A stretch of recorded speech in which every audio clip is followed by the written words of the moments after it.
Time is everything.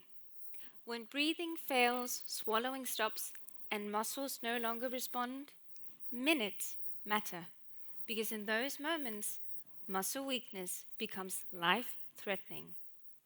And that's the reality when living with myasthenia gravis. Now, myasthenia gravis is an autoimmune disease, a muscular autoimmune disease, where the signal between nerve and muscle is disrupted. At first, patients may notice subtle signs such as a drooping eyelid, double vision, slurring speech. Easy to dismiss, really. And we often think of myasthenia as a very rare disease that we as medical doctors have under control in our day and age. But when we look at data over time, the full timeline that is, a more complex picture emerges. My research examines 36 years of nationwide data, including more than 2,000 myasthenia patients. Now that's a lot of patients for a rare disease.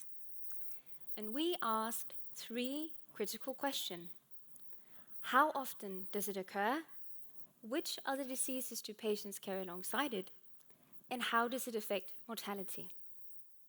What we see is clear. Nearly twice as many patients are being diagnosed today. Patients are medically more complex, older, and have treatment-related diseases to carry alongside it. But most importantly, mortality is not constant, it's time-dependent, like grains of sand running through the hourglass, just at different pace. Let me explain that in more detail. You see, the first year within diagnosis, mortality risk peaks and is 3 times higher compared to the general population. And then it does decline, but it never really disappears because disease burden accumulates over time. Think of it like a fire. If we only measure the flames, we miss what burns underneath. That's why I follow patients from diagnosis to prognosis, so that we know when intervention matters most. And why should that matter to you? Quite simply, awareness. Awareness of symptom onset, which goes quicker to diagnosis.